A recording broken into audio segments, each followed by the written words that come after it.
तो दोस्तों, पूरे देश के अंदर क्या चल रहा है? देश के अंदर जो सरकार के खिलाफ आवाज उठाएगा उसकी जबान बंद कर दी जाएगी, जो उससे भी नहीं मानेगा उस पर मुकदमा कर दिया जाएगा, अगर वो तब भी नहीं माना तो उसे जेलों के अंदर ठूस दिया जाएगा, और अगर साथियों तब भी नहीं माना तो फिर उसका घर उजाड़ दिया जाएगा, उसके घर को बुलडोज कर दिया जाएगा। जी हां साथियों, तस्वीर निकल कर आई है जम्मू कश्मीर से, जो दुनिया की जन्नत कही जाती है। जम्मू कश्मीर से जो तस्वीर निकल कर आई है, अरबाज डेंग नाम का एक पत्रकार है जो लगातार जो है तमाम उन मुद्दों को उठाता था जो मुद्दे मेन स्ट्रीम मीडिया दबा देती थी। लेकिन उसके साथ क्या हुआ और उसका क्या सबक मिला उसका सबक यह मिला कि उसके घर पर बिना नोटिस के प्रशासन का एक बड़ा अमला पहुंचता है, और बड़ा अमला पहुंचने के बाद अरबाज डेंग को जो है जबरन वहां से घसीटा जाता है। जो तस्वीरें निकल कर आई है वो भी आपको दिखाऊंगा कि अरबाज डेंग यहां पर कह रहे हैं कि मुझे समय चाहिए, मुझे वक्त चाहिए, मैं एक देश का पत्रकार हूं, मैं देश का नागरिक हूं, आखिर मुझे इस तरीके से क्यों भगाया जा रहा है, मुझे क्यों मेरे घर को तोड़ने की साजिश की जा रही है। पहले मैं आपको अरबाज डेंग की वीडियो दिखाऊंगा और उसके बाद इन्हीं की सत्ता के मंत्री इन्हीं के मुंह पर जो है कहीं ना कहीं थूकते नजर आ रहे हैं, वो तस्वीर भी आपको दिखलाऊंगा। पहले अरबाज डेंग की वो वीडियो देखिए जिसमें अरबाज डेंग को उनके घर से घसीट कर निकाला जा रहा है, उनके घर को बुलडोज किया जा रहा है, वहां पर इस तरीके से सिक्योरिटी लगाई गई है, इस तरीके से वहां पर पुलिस फोर्स तैनात किया गया है, ऐसा लग रहा है किसी आतंकवादी को पकड़ने के लिए पुलिस पहुंची है। जी हां साथियों, आतंकवादी इसलिए है क्योंकि वो सरकार की आंख में आंख डालकर बात करने का काम करते हैं। उन पत्रकारों की तो आवाज दबाई जाएगी, उन्हें जेलों के अंदर ठूसा जाएगा, उन्हें जो है उनके घर बुलडोज किए जाएंगे। लेकिन हां, उन पत्रकारों का क्या जो बड़े बड़े पैकेज में बिक जाते हैं, उन पत्रकारों को क्या जिनको पूरा देश गोदी मीडिया के नाम से जानते हैं, जो सरकार से ये पूछते हैं कि आम चूस के खाया जाता है या छील कर खाया जाता है, उन पत्रकारों का क्या? पहले अरबाज डेंग की उस वीडियो को देखिए जिसमें उनको घसीटने की कोशिश की जा रही है, उनके कैमरे को छीनने की कोशिश की जा रही है, किस तरीके से बीच में अचानक उनकी वीडियो बंद होती है। पहले अरबाज डेंग की इस वीडियो को देखिए।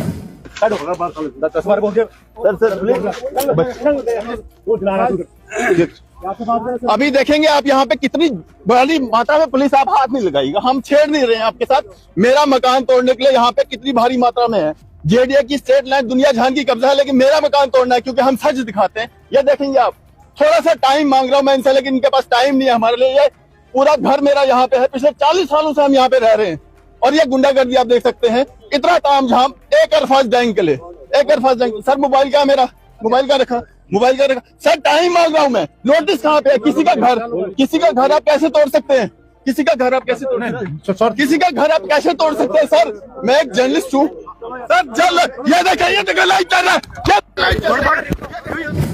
क्या देश के पत्रकार का यही हाल होना चाहिए? अगर आपका दिल ये कहता है कि हाँ देश के पत्रकारों के साथ यही होना चाहिए, और उन पत्रकारों के साथ जो सरकार से सवाल पूछ रहे हैं, भाई सत्ता में जो है, मैं कहता हूं कल सत्ता में कांग्रेस होगी, कांग्रेस से भी सवाल किया जाएगा, आज भाजपा है, भाजपा से सवाल किया जाएगा, सत्ता में कोई भी हो, सत्ताधारी पार्टी से तो सवाल किया जाएगा। भाई देश की जनता ने आपको चुना, देश का सारा सिस्टम आपके हाथ में है, आपके पास सारा कानून का सिस्टम है, आपके पास पुलिस व्यवस्था है, सवाल किससे होंगे? सवाल तो आपसे होंगे। देश के अंदर दंगा क्यों हुआ, देश के अंदर आतंकवादी कहां से घुसे, देश के अंदर धमाका कैसे हुआ, ये तमाम सवाल तो आपसे किए जाएंगे। लेकिन अगर आपसे सवाल करेंगे, आप हमारी आवाज दबाएंगे, और आवाज ऐसे दबाएंगे कि हमारे घर को तोड़ा जाएगा। अगर हमारे घर को तोड़ा जाएगा तो उसका सबक अब पत्रकार इकट्ठे होकर देंगे, और ईमानदार पत्रकार का नाम जो है वो सुनहरे अक्षरों में लिखा जाएगा, और जो दलाल पत्रकार है उनका नाम काले अक्षरों में लिखा जाएगा। जब इतिहास आने वाली नस्लें पढ़ेंगी कि एक वक्त था जब लोकतंत्र को लूटतंत्र बनाने की कोशिश की गई थी, लोकतंत्र को इस तरीके से लूटा जा रहा था जिसकी कोई आप कल्पना नहीं कर सकते हैं।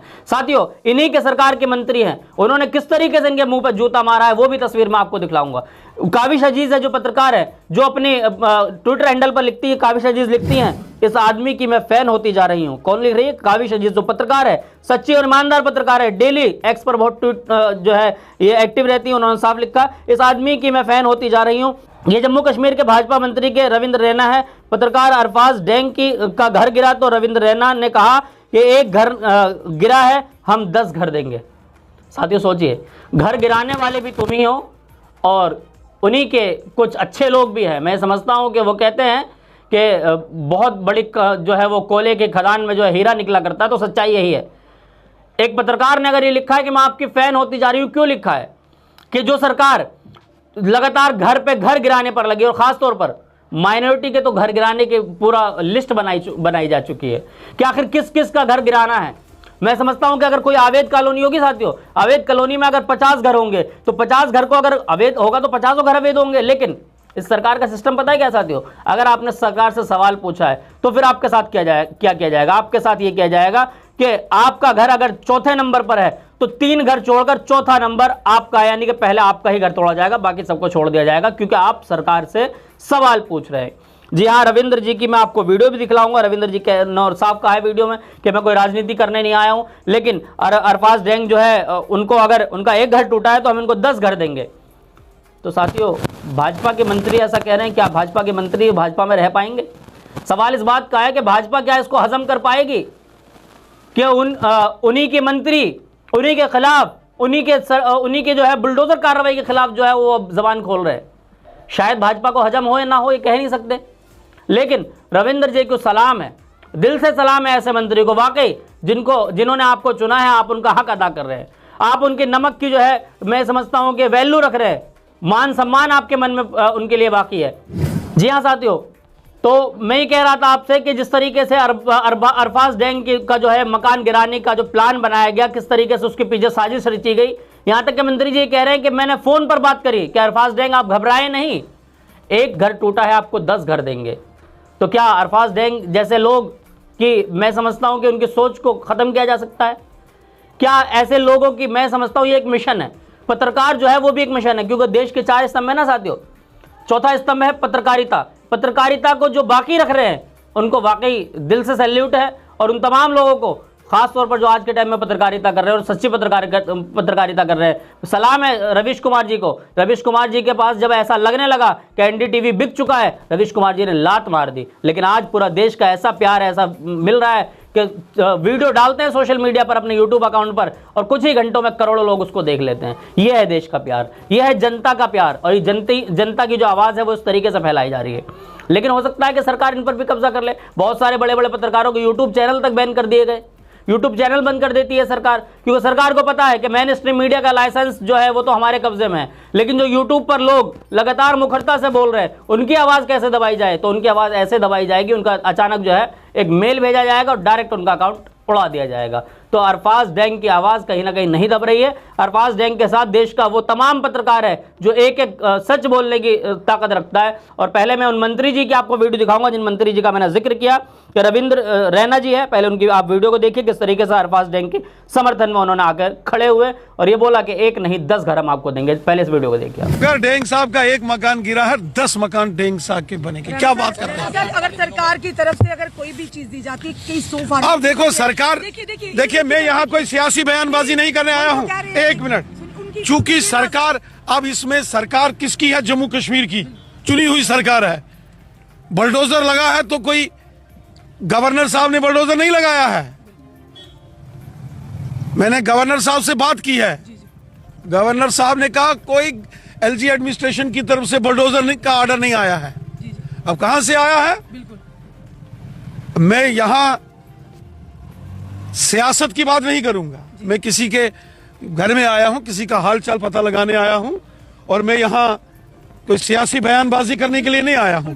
सियासत करने के बड़े मौके हमें मिलेंगे, वहां सियासी सवाल पूछे जाएंगे, आज नहीं। उन लोगों के मुंह पर तमाचा जो भाईचारे को तोड़ने की कोशिश करते, आज कुलदीप जी ने मिसाल कायम की है। सर कुलदीप जी और उनकी बेटी तानिया जी, मैंने पहले कहा यही हिंदुस्तान है, ये हमारा प्यारा हिंदुस्तान है जिसकी मिसाल यहाँ जम्मू में आज यहाँ सबने पेश की है, और यही तो हमारे मुल्क की पहचान इसी से है, यही हमारा हिंदुस्तान है। सर क्या आने वाले दिनों में जिस तरह से इनके ऊपर कार्रवाई की गई है, क्या आने वाले दिनों में ऐसे लोगों पर फिर से इस तरह से नहीं, मैं चले, क्या आपको लगता है कि जल्द से जल्द? देखिए मैं यहाँ, मैंने पहले कहा मैं कोई सियासत करने या सियासी बयानबाजी करने या किसी पर सियासी नुक्ताचीनी या तनकीद करने के लिए नहीं आया हूँ, वरना अगर मैं हुकूमत से 10 सवाल पूछूंगा तो मैं पूछ सकता हूं, लेकिन ये वक्त नहीं है सवाल पूछने का, ये वक्त नहीं है सियासत करने का। मैं किसी से मिलने के लिए आया। हमने वही कहा, हमेशा गरीबों के हमदर्द हैं, हर एक के साथ। मैं जम्मू में नहीं था, अलबत्ता मैं कल ही पहुंचता, मैं रजौरी पुंछ में गया हुआ था। जिस तरह का कल सर व्यवहार किया गया, जैसे कोई बड़े क्रिमिनल के साथ किया जाता, उन्हें अंदर बंद कर दिया गया, वो हमने देखा है, उसको उसके देखने के बाद ही मैंने फौरन, आप डेंग साहब से बात करिए, मैंने फौरन इनसे टेलीफोन पर मेरी बात हुई इनसे, और हमारे दिल में भी तकलीफ हुई, दर्द हुआ।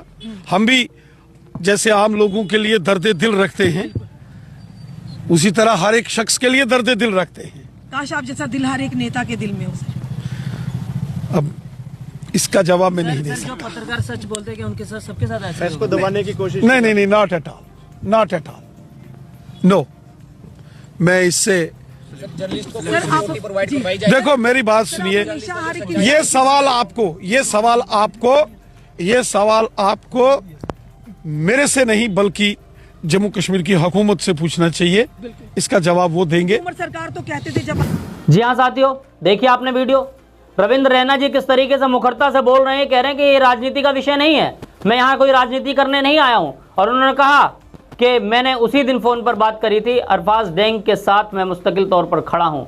क्या देश की जनता भी अरफाज डेंग के साथ खड़ी है? क्योंकि अरफाज डेंग जैसे बहुत सारे पत्रकार ऐसे हैं जिनकी आवाज़ को दबाने की पूरी कोशिशें की जा रही है। हर रोज़ ये समझा जा रहा है, हर रोज़ ये प्लानिंग की जा रही है कि ये बोलने वाले पत्रकार जो यूट्यूब पर बोल रहे हैं, जो सोशल मीडिया के अलग अलग अकाउंट्स पर बोल रहे हैं, उन तमाम की आवाज़ किस तरीके से दबाई जाए। क्योंकि देश के अंदर SIR चल रहा है, SIR के आड़ में बहुत कुछ होना है, देश का चुनाव लूटने की भी कुछ लोग प्लानिंग कर रहे हैं। तो मैं समझता हूं कि लोकतंत्र को बचाने के लिए आपकी जिम्मेदारी है हमारी वीडियो को एक एक व्यक्ति तक पहुंचाना, क्योंकि लोकतंत्र बचेगा तो ही आप बचेंगे, लोकतंत्र नहीं तो फिर सब कुछ खत्म हो जाएगा। लोकतंत्र को लूट तंत्र से बचाना है तो इन तमाम सोशल मीडिया को देखना है और इन्हीं को दिखाना है। तो आप तमाम लोगों से एक रिक्वेस्ट है, अगर आपने अभी तक हमारे चैनल नेशन ट्रूथ सब्सक्राइब नहीं किया तो सब्सक्राइब कर लें।